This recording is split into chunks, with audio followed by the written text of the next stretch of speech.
आप सभी साहित्य प्रेमियों का मैं अभिनंदन करता हूं, प्रणाम करता हूं। और जैसा आप देख रहे हैं कि अनुराधा प्रकाशन परिवार द्वारा प्रकाशित रिफ्यूजियों की लड़की ये कहानी संग्रह है, डॉक्टर वंदना गर्ग जी ने लिखा है और आप सबके पावन सानिध्य में आज इसका लोकार्पण होगा, पुस्तक चर्चा होगी और आप सभी का हम अभिनंदन करते हैं। इसमें मैं हमारे बीच में हमारे मुख्य अतिथि परम आदरणीय professor group captain OP Sharma ji, आज मैं उनको थोड़ा करेक्ट करता हूं क्योंकि अभी 1 तारीख को उन्हें ऑनरेरी डॉक्टरेट की उपाधि मिली है, तो अभिनंदन करते हुए doctor group captain OP Sharma ji कृपया मंच पे आए। नरेश जी का हार्दिक स्वागत है, बहुत बहुत धन्यवाद।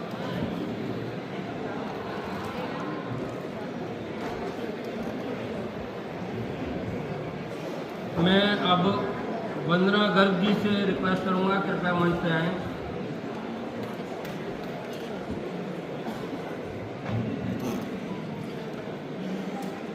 एडवोकेट विराट गर्ग जी कृपया आए और अपना स्थान ग्रहण करें।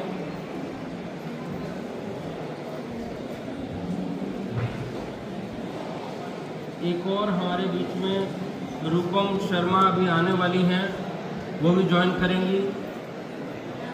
तो जैसा हम जानते हैं कि सबसे पहले मैं राष्ट्रीय पुस्तक न्यास NVT के जो डायरेक्टर हैं कमलेश जी और युवराज सर, दोनों का धन्यवाद करता हूं जिन्होंने इतनी अल्प अवधि में हमारे लिए ये व्यवस्था की और आज हम आप सबके सामने हैं और पुस्तक अभी आपके सामने लोकार्पित होगी। इसके लिए हम बहुत बहुत धन्यवाद करते हैं। तो मैं श्री नरेश शर्मा जी से कहूँगा कि कृपया आए और मंच पर आदरणीय professor group captain OP Sharma sir का सम्मान करें पट के द्वारा, अंगवस्त्र के द्वारा।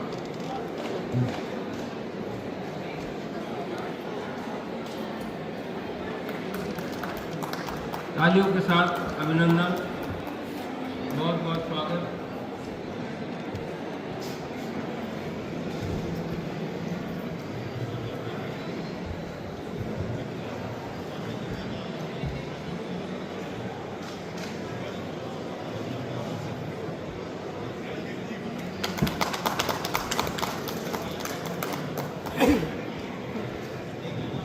इसी कड़ी में मैं डॉक्टर चंद्रसेन जी से कहूँगा कि वो आए और विराट गर्ग जी का अंगवस्त्र के द्वारा सम्मान करें।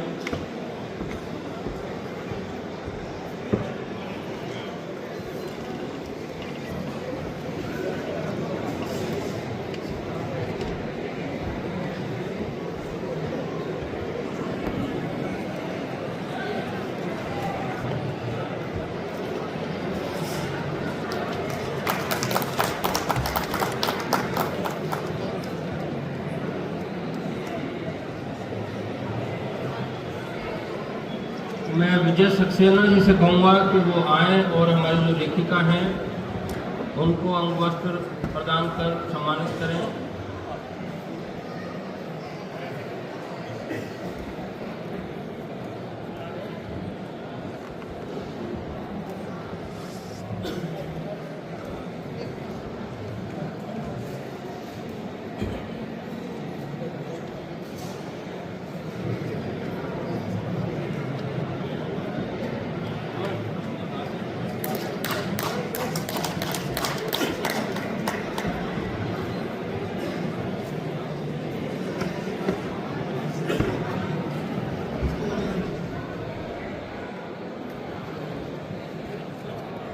जैसा हमारी भारतीय संस्कृति है और संस्कार हमें कहते हैं कि कोई भी शुभ काम आप प्रारंभ करते हैं तो माँ सरस्वती की वंदना से उसको प्रारंभ करें। तो मैं पूर्व सरपंच डॉक्टर चंद्रसेन जी से आग्रह करूंगा कि वो आए और माँ सरस्वती की वंदना प्रस्तुत करें।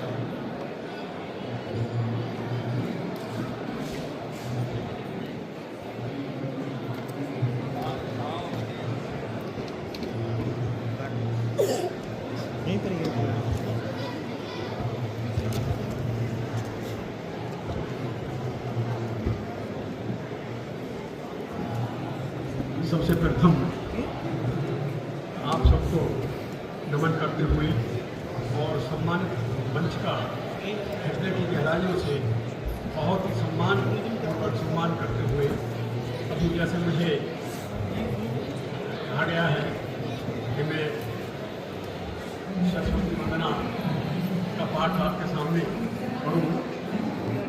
वैसे तो वंदना जो भी हो, प्रार्थना जो भी हो, यदि वह गायन के साथ की जाती है तो उसकी और ही कुछ गरिमा बन जाती है, लेकिन समय का अभाव भी है और उसे देखते हुए मैं शब्दों में आपके सामने रखूँगा। हे शारदे माँ, हे शारदे माँ, अज्ञानता से हमें पार दे माँ।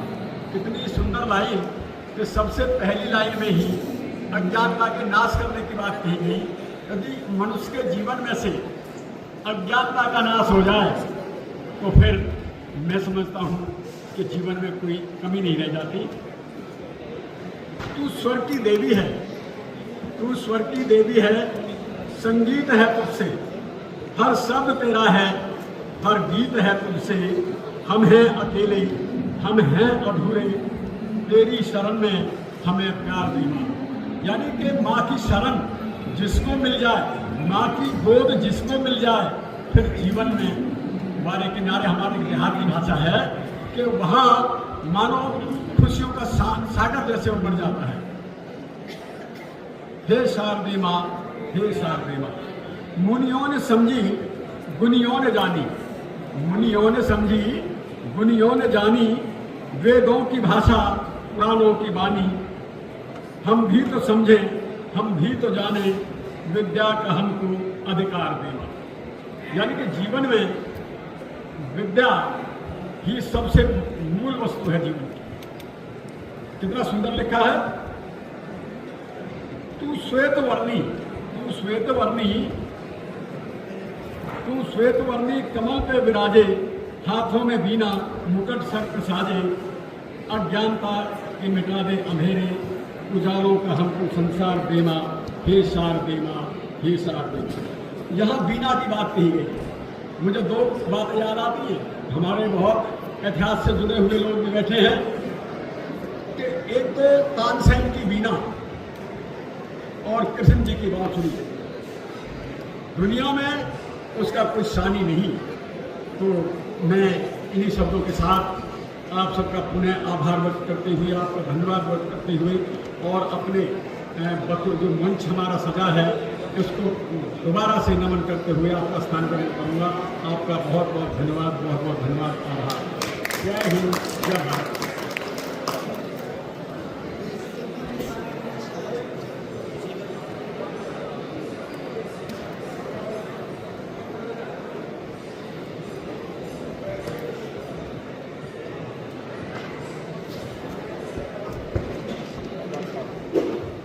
मैं बहुत बहुत धन्यवाद डॉक्टर चंद्रसेन जी। मैं विराट जी से कहूँगा, विराट गर्ग जी से वो आके अपनी शुभकामना के शब्द हमें कहें। बहुत बहुत धन्यवाद।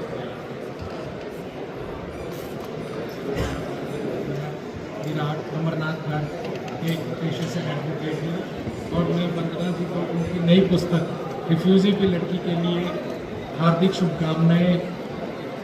शुभकामनाएं देता हूँ और इनके फ्यूचर के लिए बेस्ट ऑफ लक करता हूँ। Thank you.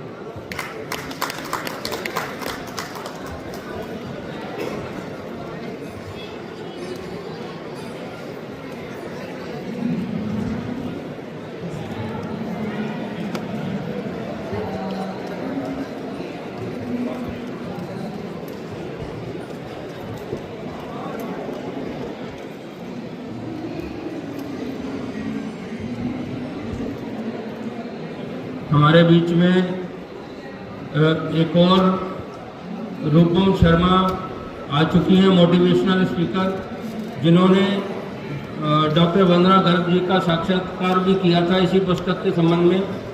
मैं उनसे आग्रह करता हूं कि मंच पे आएं।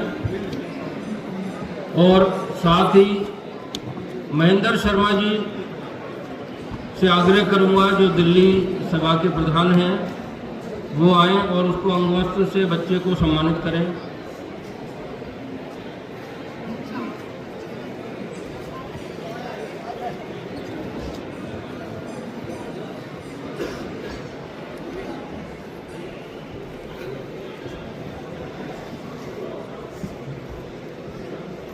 हमारे बीच में आप सभी जितने साहित्य प्रेमी समाज सेवी उपस्थित हैं, मैं सभी को नमन करता हूं, वंदन करता हूं। मास्टर रूपचंद जी हैं, श्री विजय कौशिक जी हैं, तो सबको अभिनंदन करता हूं।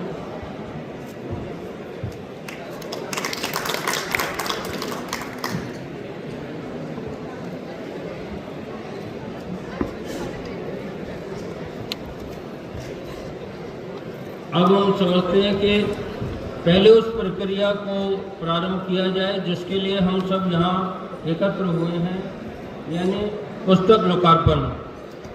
तो पुस्तक लोकार्पण के लिए नरेश जी भी अगर आ जाए मंच पे तो हम 6 लोग कर देंगे। रिफ्यूजियों की लड़की,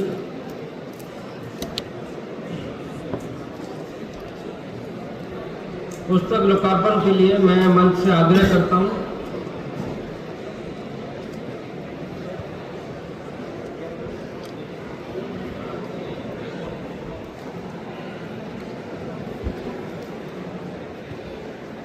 श्री विजय कौशिक जी और महेंद्र जी दोनों आ जाएं और डॉक्टर चंद्रसेन जी भी आ जाएं।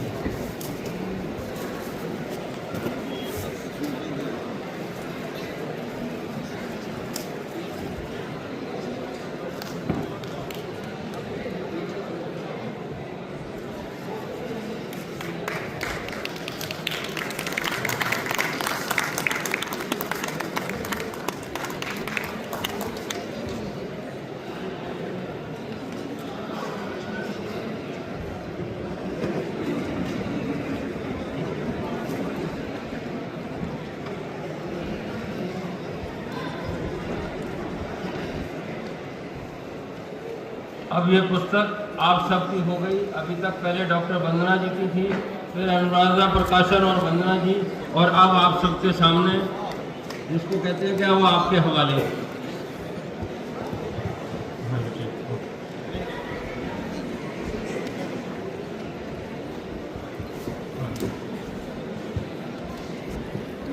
ये हमारे बीच में विजय कौशिक जी हैं, एडवोकेट। ये शुभकामना के 2 शब्द कहना चाहते हैं। मैं विजय कौशिक की तरफ से वंदना गर्ग जी की जो पुस्तक है रिफ्यूजी की लड़की, उसके लिए मैं बहुत बहुत उनको मुबारकबाद देता हूँ। और आगे जो इस देश में जो रिफ्यूजी ना होते और रिफ्यूजी की तरह रह रहे हैं उनके बारे में भी एक पुस्तक लिखें, और यही मेरी शुभकामनाएं।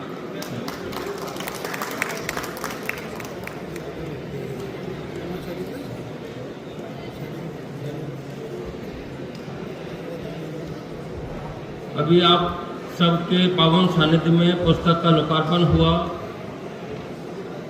आप देखते हैं कि जिस तरह से कहते हैं ना कि ये कवर, इसका मुख्य पृष्ठ अपने में कुछ कहता है। जब एक ऐसी स्थिति आती है कि जब किसी व्यक्ति को या एक समाज को इस देश से निकल के और दूसरे देश में जाना है, तो जब एकदम ये स्विच ऑन होता है और व्यक्ति के सामने आता है तो पूरा अंधकार उसके सामने छा जाता है, क्योंकि उसके पास अपना जो भी कुछ उसने आज तक कमाया या जो भी कुछ अर्जित किया, एक बार को सब कुछ वहीं छोड़ के, और उसे पूरे ब्लैंक जैसे डार्क हो जाता है और पूरा सब कुछ ब्लैंक नए सिरे से एक नई प्रक्रिया करनी पड़ती है। और वैसे ये कहानी संग्रह है, इसमें बहुत सारी अन्य और भी कहानियां हैं, जैसे बेवकूफ़ लड़की, शब्द चित्र, उस दिन, परत, अकीरा, कनाडा, खाई, पहली दफ़ा, बस्ता, खिड़की, लैंप पोस्ट, रिफ्यूजियों की लड़की, गुच्छा, सूत्रधार, थैंक यू दीदी, ध्रुवचारा, थपथपी और चक्रव्यूह। चक्रव्यूह की बात आजकल आप सुनते रहते हैं। तो जब ये रिफ्यूजियों की बात आती है तो एक बार को व्यक्ति के सामने अंधकार एकदम छा जाता है कि व्हाट नेक्स्ट, अब हमें आगे क्या करना है, कहाँ से हमें प्रारंभ करना है। और उस समय तब एक दो नहीं, हजारों लाखों लोग जब ऐसी स्थिति में आ जाते हैं और रिफ्यूजी, जिनको एक टाइटल मिल जाता है रिफ्यूजी, कि वो इधर से इधर आ गए और अब उन्हें नई यात्रा करनी है, नए सिरे से अपना काम करना है। लेकिन इसी के अंदर मैं डॉक्टर वंदना जी को बधाई देता हूँ उनकी सोच की, कि जिन्होंने एक मुख्य पृष्ठ में निर्माण करने में अपनी अहम भूमिका निभाई, जिसके अंदर यहाँ पर तो दिखाया पूरी तरह से डार्क, पूरा ब्लैक है, कि काला दृश्य दिखाया गया कि अंधकार में व्यक्ति के सामने अंधकार आ जाता है जब वो अब क्या करे, कहाँ से यात्रा को शुरू करेगा और कहाँ से उसे यात्रा शुरू करने के बाद कहाँ तक जाना है। लेकिन फिर उन्होंने संकेत भी यही दिया, ये उनकी सोच है, जिसको मैं बधाई भी देता हूँ और धन्यवाद करता हूँ, कि जब व्यक्ति अपने उद्देश्य से आगे बढ़ता है और दृढ़ निश्चय उसके पास अगर है और सच्चाई लेके चलता है और ख़ास तौर से कर्मठता और मेहनत जब उसके साथ होती है तो जीत उसके सामने निश्चित होती है। और इसीलिए उन्होंने दिखाया कि जब आप कर्म किए जा, फल की इच्छा मत कर दे इंसान, और जैसे कर्म करेगा वैसे फल देगा इंसान। लेकिन कर्म अगर आपके अच्छे हैं तो गोल्डन अपॉर्चुनिटी आपके सामने आती है, और वो इन्होंने गोल्डन अपॉर्चुनिटी दिखाते हुए एक दिखाया, इसमें जैसे सोने का रंग दिखाया है वो पुस्तक के अंदर है। तो इस सोच को मैं बधाई देता हूं और प्रणाम करता हूं।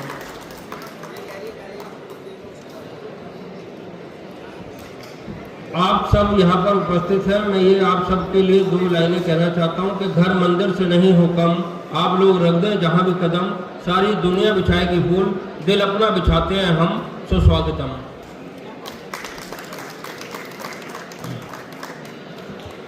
और मैं चाहता हूं कि अब इसकी अगली कड़ी के लिए स्वयं वही आकर के इसकी सही व्याख्या और सही इनकी पीड़ा, और ख़ास तौर से देखिए इसका महत्व तब बढ़ जाता है जब एक तो रिफ्यूजी खुद होना, और टाइटल है रिफ्यूजियों की लड़की, और उस लड़की ने कलम चलाई जो खुद रिफ्यूजियों की लड़की हो, तो तब फिर बात कितनी सार्थक हो जाती है। मैं आपका अभिनंदन करता हूँ। डॉक्टर वंदना जी आए और अपनी बात रखें।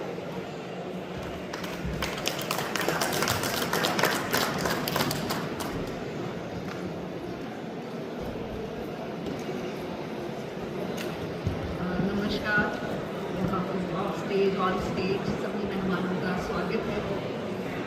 जैसे कि आप बुक का कवर देख रहे हैं, यहीं से स्टार्ट करते हैं ये कहानी। रिफ्यूजी हम सब हैं, मुझे लगता है, ऑन दिस प्लेनेट, हम इस धरती पे आए हैं, one day we will leave the planet. लेकिन ये जो रिफ्यूजी वर्ड है, रिफ्यूजियों की लड़की, ये एक डिबेट शुरू करता है, इंटेरोगेशन है, एक सवाल है। और ये मेरी अपनी कहानी है। 3-4 generations back we hailed from Pakistan, Multan, my great grandparents, my grandparents. So when I was in school, I had no idea, my mother had no idea. A girl asked me, क्या तुम रिफ्यूजियों की लड़की हो? तो ये एक question था, सवाल था उसके मन में, पता नहीं उसने कहाँ से सुना। I came back, I asked my mother, which she born in 1964, she had no idea of 1947 memories. And she ignored the question. Then I went to my grandmother, and she narrated the story, जो कि इसका title भी है, रिफ्यूजियों की लड़की, right? So the seeds of this book came in this way, germinated in my mind, and I penned down 18 stories. And rest of the stories जो है this book, चाहे वो अकीरा हो या फिर चक्रव्यूह हो या गुब्बारे वाले बच्चों की कहानियाँ हो या डंपिंग ग्राउंड्स के पास रहने वालों की कहानियाँ हो, बस्तियों की कहानियाँ हो, अनाथ बच्चों की कहानियाँ हो, वो सब स्ट्रगल शो करता है, second generation of refugees, third generation of refugees, right, कि उन्होंने कितनी मेहनत की, अपना घर छोड़ा, देश छोड़ा, सब कुछ पीछे छोड़ के। ये जो इमेज में ब्लैक कलर है, राइट, 90% ये जो darkness of memory, darkness of human mind दिखा। राइट नाउ अगर कोई ऑर्डर पास कर दे कि Vandana you have to leave this country, so my mind will be switched off and so sad, बिल्कुल ऐसी एक डार्क मेमोरी हो जाएगी। और फिर एक वर्ल्ड की इमेज है इसके ऊपर, धीरे धीरे वो डार्क मेमोरी मेरे अंदर चलती रही। जो बीच बीच में गोल्डन लाइट है, कहीं ना कहीं interaction with those dark memories, वो जो पेन्स हैं, सफरिंग्स हैं, जब आप ये कहानी भी पढ़ेंगे, how my on grand mother narrated in parts, टुकड़ों में कहानी बताई है उन्होंने, राइट। तो ह्यूमन बींग्स जो है, इंसान जो है, हम रोज़ कहानियाँ कहते हैं, रोज़ बात करते हैं। और एज अ टीचर मैं क्लास में भी एग्जाम्पल देती हूँ कि आप 10 दिन मुंह फुला के बैठ जाइए, किसी से बात नहीं करिए, मेमोरी फ्रीज होने लग जाती है। So day to day we have to communicate, we have to create memories. लेकिन इस तरह की डार्क मेमोरीज जो होती हैं, जो पेनफुल मेमोरीज हैं, उनके साथ डील करना कितना मुश्किल है। And all over the world this book जो है अभी भी मैंने इनको समर्पित किया है, समर्पण दिया है, डेडिकेशन दिया है all the refugees in this world, चाहे फिर वो हमारा अपना कश्मीर हो, हमारा अपना पंजाब हो, या फिर कहीं पे भी 2 नेशन थियरी हो, इजराइल की बात हो, फिलिस्तीन की बात हो, वॉर्स की बात। As I have done my PhD on World War I and World War II, when I release that book, I promise to the audience and to the listener कि next project में I will work on 1947 memories. So seeds are there in my mind and germinated in the form of this book. And thank you Anuradha Prakarshan for giving space and publication of this book.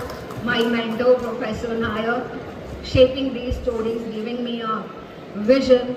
And one more, first transgender student of Punjab University, Dhananjay Chauhan ma'am, thank you so much. अगर आप कहीं बैठे हैं, सुन रहे हैं, क्योंकि एक कहानी में मैंने उनको भी कोट किया है कि ह्यूमन एग्जिस्टेंस का एक और डायमेंशन है जो मुझे उन्होंने दिखाया कि वो भी एक रिफ्यूज के लिए, शेल्टर के लिए स्ट्रगल कर रहे हैं। They have problem with their own identity and they are fighting back, right. तो ये जो रिफ्यूज का कॉन्सेप्ट है, वो शेल्टर का कॉन्सेप्ट है, शरण का कॉन्सेप्ट है, तो जो हम सबको चाहिए इन दिस वे और that way. And for existence we all communicate, day to day narrate stories, दोस्तों को जाके, घर पे जाके, फोन्स पे घंटों बातें करके we create memories. And I wish ये मेमोरीज फुल ऑफ लाइट्स हो।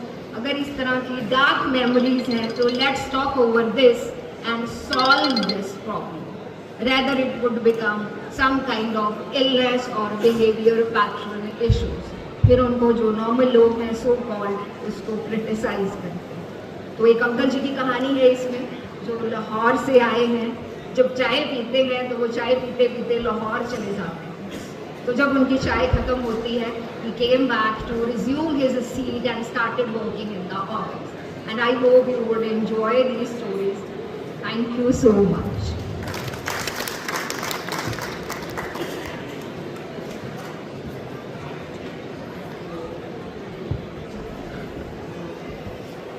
आप पहले अंग्रेजी भाषा में 2 पुस्तकें लिख चुकी हैं और इन्होंने अपने मातृभाषा की तरफ ये कदम बढ़ाया और रिफ्यूजियों की लड़की कहानी संग्रह हमारे बीच में इन्होंने प्रस्तुत किया।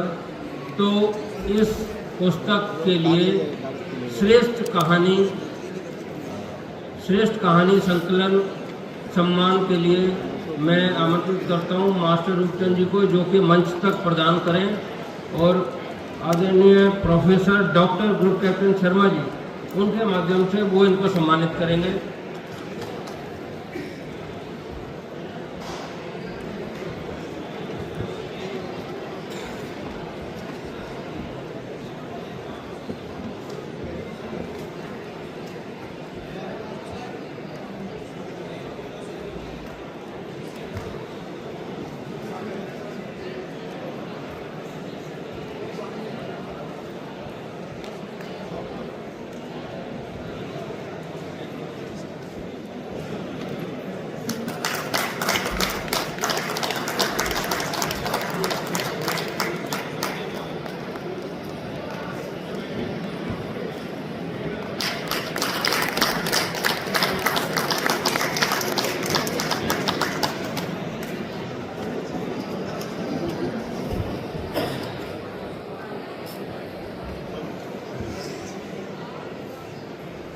अभी मैं आमंत्रित करता हूँ इंजीनियर बाय प्रोफेशन और मोटिवेशनल स्पीकर बाय पैशन रूपम शर्मा को, वो आए और पुस्तक के बारे में कुछ शब्द कहें। Good evening everyone. सबसे पहले तो मुझे एक चीज़ कहनी है कि आप अगर लेट हो रहे हो and you have a sarcastic father, so how would your life be? आपकी दिन की शुरुआत वक्त से होगी कि आपने वादा किया था कि आप 2 बजे तक पहुंच जाएंगी और ये 3-2 हो गए हैं और फिर भी आप कहीं नज़र नहीं आ रही है। सो ऐसे आज के दिन की शुरुआत हुई। बट ऐसा जब मैं वहाँ से आ रही थी ना मेट्रो से और इधर तक, तो रास्ते में क्या हुआ कि बहुत सारे लोग खड़े होते हैं जो पैम्पलेट्स वगैरह बांटते हैं। तो एक लेडी ने मुझे रोका, मैम, क्योंकि ऑब्वियसली रहते हम दिल्ली में, लेकिन कपड़े तो मैंने लंदन वाले पहने हुए, तो उन्हें लगा कि मैम कुछ अच्छा डोनेशन देंगी। मैम रुको और उन्होंने ना एक फ्लैग लगाया मेरे यहाँ पर, Indian national flag, and then she asked कि मैम हैंडीकैप डोनेशन। तो उस हैंडीकैप डोनेशन मैंने बोला no I am in a rush, क्योंकि मुझे कांस्टेंट कॉल्स आ रहे थे। जैसे मैं भागते हुए हॉल नंबर 2 की तरफ आ रही थी, तो वो फ्लैग अपने आप निकल कर गिर गया। एंड हम यहाँ पर बात कर रहे हैं रिफ्यूजियों की लड़की। तो ये सब जो हमने बनाई है, देश विदेश, घर बेघर होने की लकीरें, उन लकीरों के पार है इंसान, और इंसानों की जो रूह है वो उसके परिवार और एंसेस्ट्रल हिस्ट्री में बसती है। जैसे हम कहते हैं कि पितरों का सम्मान करो, वो क्या है? आप जब तक अपनी लीनिएज नहीं समझेंगे, अपनी हिस्ट्री नहीं समझेंगे, अपना ट्रॉमा नहीं समझेंगे, तब तक आप खुद को कैसे समझेंगे? तो ये कहानी है रिफ्यूजियों की लड़की, जो कहानी एक लड़की की नहीं, हम सभी की कहानी। Thank you so much.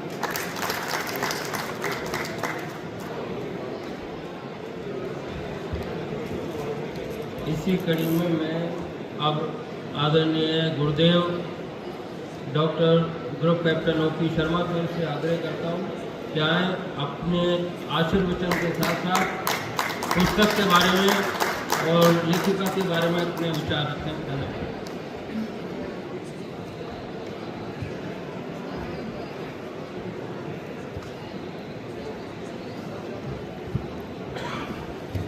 सभी को मेरा औपचारिक नमस्कार।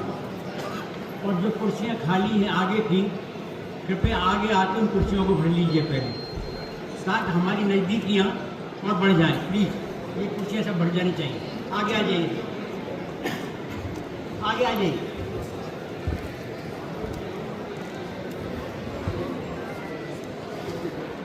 मनमोहन अनुराधा प्रकाशन, रिफ्यूजी की लड़की, डॉक्टर वंदना, उनके पतिदेव रूपम, आप सब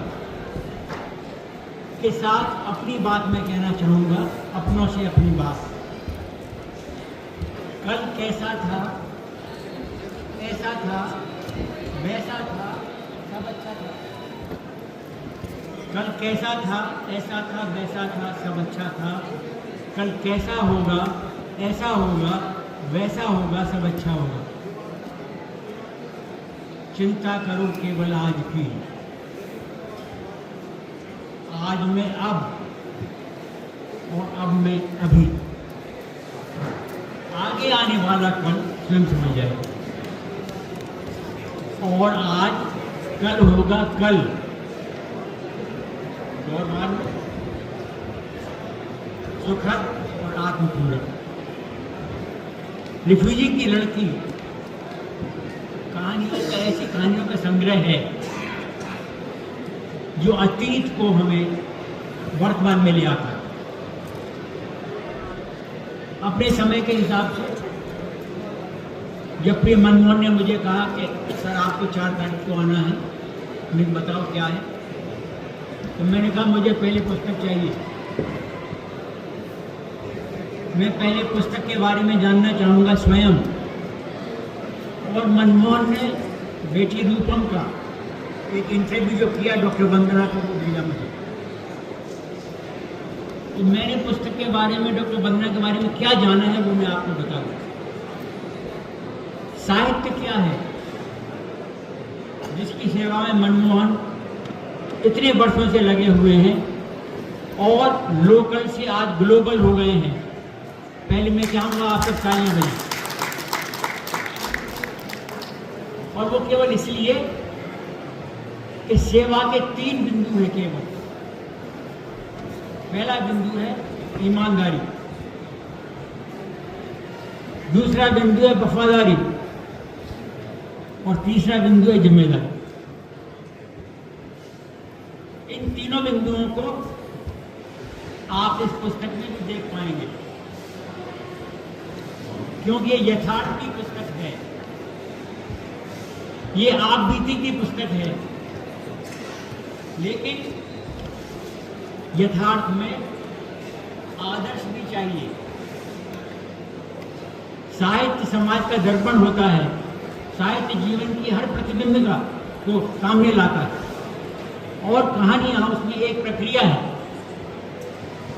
और प्रक्रिया भी है, उपन्यास भी है, निबंध भी है, कविता भी है, महाकाव्य भी है, खंड काव्य भी है। और इन सब में जो एक चीज है जो कॉमन है, जो सब में है, साहित्य की जो आत्मा है। साहित्य का विद्यार्थी होने के नाते मैं हमेशा कहता हूं कि वही साहित्य सफल हो सकता है जिसमें साधारणीकरण हो सकता है। अब साधारणीकरण क्या है कि जब मैं इस पुस्तक में एक कहानी को पढ़ता हूं तो मुझे ऐसा लगता है कि ये तो मैं ही हूं, ये डॉक्टर बंदर नहीं बोल रही है, इसमें ओम प्रकाश बोल रहा है। ये साहित्य का साधारणीकरण है। और इसमें 4 कहानियां मैंने पढ़ी हैं। जो विशेषता है इस पुस्तक की वो मैं आपको बताता हूं संक्षेप में। सबसे बड़ी विशेषता है कि एक कलाकार चित्र बनाता है। आप किसी पंक्ति को इस पुस्तक में जो उठाइए, आपको ऐसा लगेगा जैसे पेंटिंग कर दी गई है, आपके सामने वो चित्र आ जाता है। और मैं समझता हूँ सबसे बड़ी सफलता है डॉक्टर बंदर कि जहाँ आदमी पढ़ते पढ़ते सोचने लगता है कि देखो ये तो मेरे सामने हो रहा है, ये फोटो आ गया मेरे सामने, ये मेरे सामने फोटो आ गया। और वो चित्र जो है वो बहुत बड़ी एक विशेषता है किसी भी लेखक की और कहानीकार की। विशेष रूप से कविता में साधारणीकरण स्वाभाविक रूप से आ जाता है। कहानी जब तक अपने की कहानी नहीं होती, स्वयं की कहानी नहीं होती, उसमें साधारणीकरण मुश्किल से आता है। क्योंकि ये पुस्तक स्वयं की लिखी पुस्तक है, अपने लिए लिखी पुस्तक है, अपने बारे में लिखी पुस्तक है।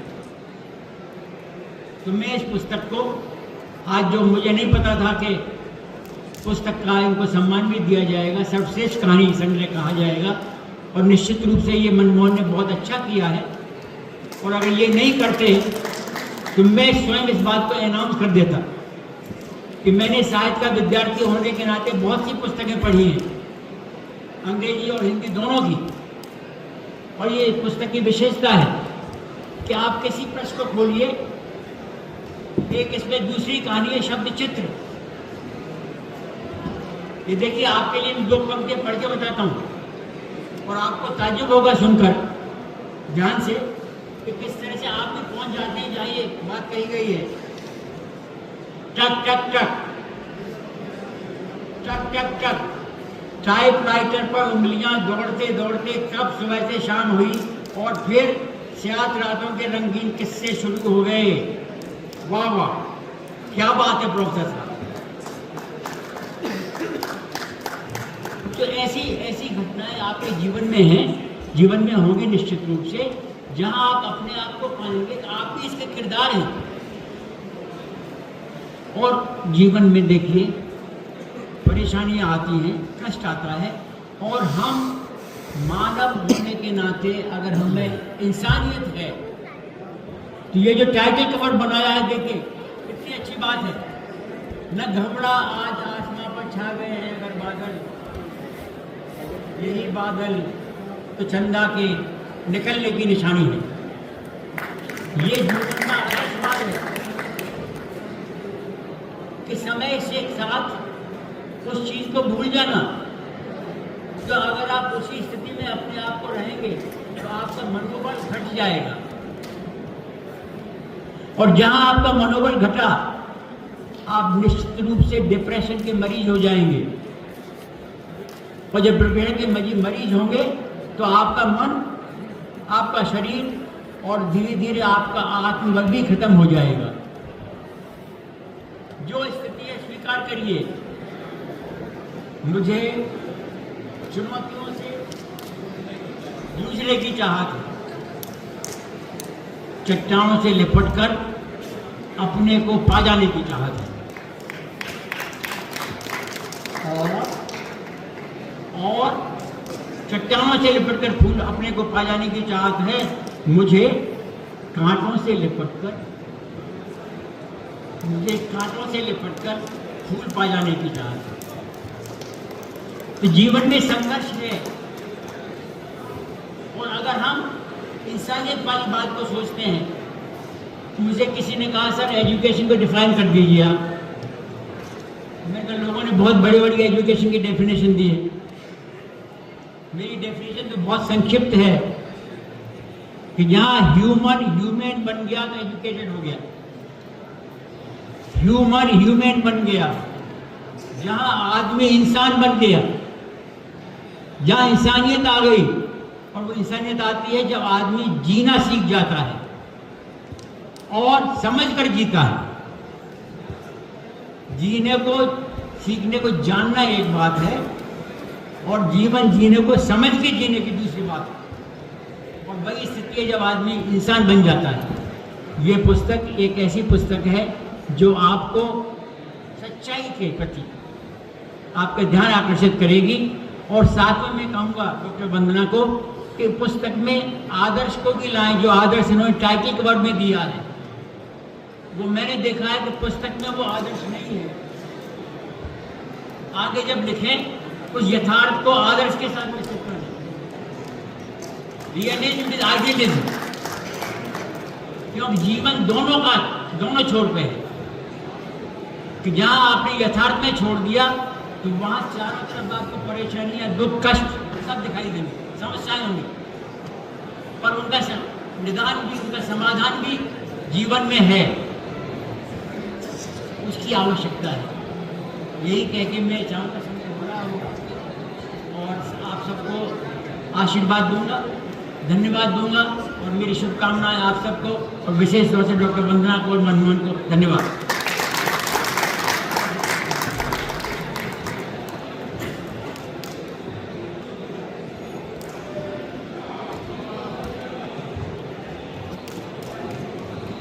ये पुस्तक आज हमारे बीच में लेखिका भी हैं, और हमारा जो स्टॉल नंबर है R49 इसी लाइन में है, 2-3 स्टॉल छोड़ करके।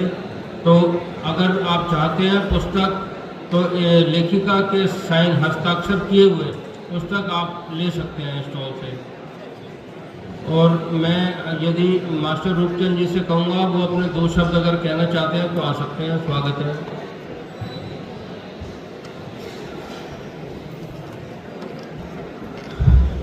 सर्वप्रथम आप सभी का अभिनंदन, स्वागत और सबको मेरा प्रणाम, नमस्कार।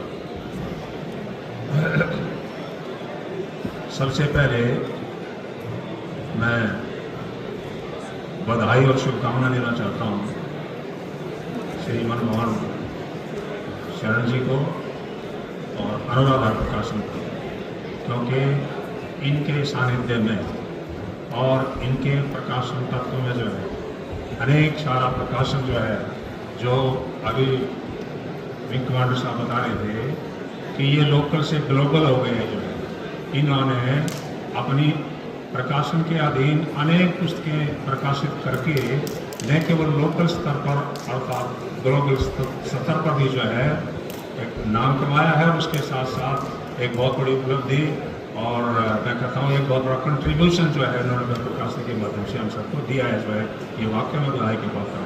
और आज जिस पुस्तक का विमोचन किया जा रहा है, वंदना गर्ग जी की पुस्तक दिव्योजी की धरती का लोकार्पण, निसंदेह डॉक्टर साहब जो है ये भी कॉम्प्लीमेंट्स की एक तरह से बधाई की पात्र है। जो है इतनी अल्पायु के अंदर जो व्यक्ति संवेदनशील होता है, उसके अंदर जो भावना होती है कि पीड़ा को किस तरह से उजागर किया जाए, पुस्तक के माध्यम से उन्होंने उस पीड़ा को और वो डार्क पीरियड पार्टीशन का, अंधकार का जो है अपनी इस पुस्तक के माध्यम से इन्होंने उजागर किया है। यद्यपि मैंने पुस्तक पढ़ी नहीं है, लेकिन जैसा कि भाई मनमोहन जी ने बताया और भाई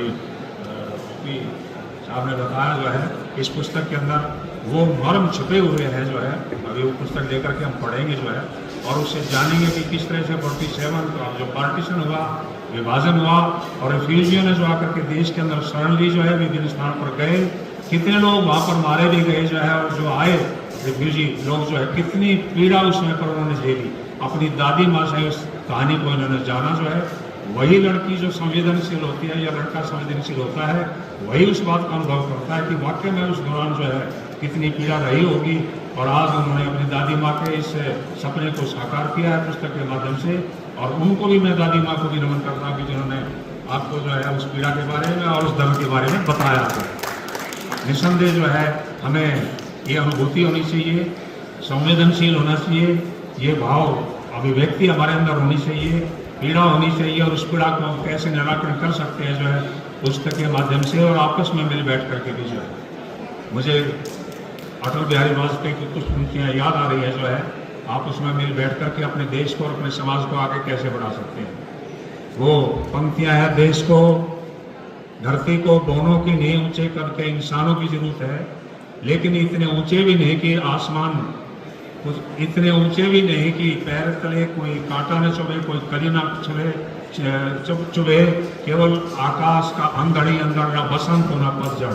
हे प्रभु, मुझे इतनी ऊंचाई कभी मत देना, गैरों को गले लगा न सकूं, मुझे इतनी ऊंचाई कभी मत देना। जो है आपस में अनुराधा प्रकाशन हमें जोड़ने का काम करता है, और जितने भी प्रकाशक हुए और जितने भी राइटर्स हुए हैं आपके माध्यम से, उन्होंने अपने साहित्य के माध्यम से समाज को एक अच्छी प्रेरणा दी है, और इस प्रेरणा के लिए हमेशा हम आकांक्षा करते रहेंगे। डॉक्टर साहब जैसी विभूति जो है हमें लाभान्वित करती रहेंगी। मैंने इनसे अनुरोध किया है, आपकी बात को आपने लड़कियों के बारे में लिखा है, आगे चल के लड़कों के बारे में भी कुछ ना कुछ लिख के उनकी भी पीड़ा को उजागर करें। मैं पुनः जो है आपको कॉम्प्लीमेंट्स और बधाई देता हुआ आप सभी का धन्यवाद करता हूँ, और डॉक्टर साहब का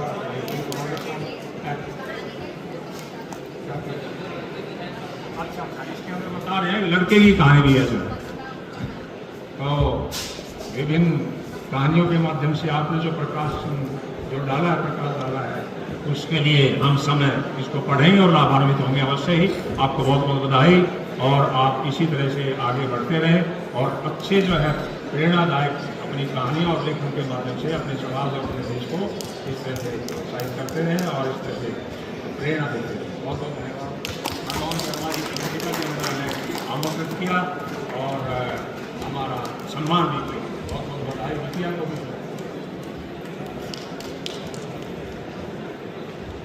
अब हम अपने समय की अंतिम चरण में पहुंच गए हैं, तो इसलिए आप सबका मैं आभार भी करता हूं। उससे पहले मैं ये कहता हूं कि आज के युवा की जब हम बात करते हैं तो एक अचानक ये बातें निकल के आती हैं कि छूते नहीं हैं पाँव से अब तो ज़मीन लोग, छूते नहीं हैं पाँव से अब तो ज़मीन लोग, रहते सदा हवाओं में सारे हसीन लोग। लेकिन उसी बीच में एक ऐसी युवा पीढ़ी भी हमारे बीच में है, जैसे डॉक्टर वंदना गर्ग, जिन्होंने 3 पुस्तकें प्रकाशित हो चुकी हैं इनकी, और अभी और प्रकाशनाधीन है, तो हम उसको नमन करते हैं। और धन्य हुए हम आप आए प्रभु कृपा आंगन में, और मन प्रफुल्लित यूँ हुआ जो मयूर नाचे सावन में। इसके साथ मैं आप सबका धन्यवाद, अभिनंदन, स्वागत, प्रणाम। और NBT नेशनल बुक ट्रस्ट और राष्ट्रीय पुस्तक न्यास, इनका भी मैं एक बार फिर से अभिनंदन और धन्यवाद करता हूं कि आपने हमें समय दिया और अल्प अवधि में समय देके हमें कृतार्थ किया। धन्यवाद।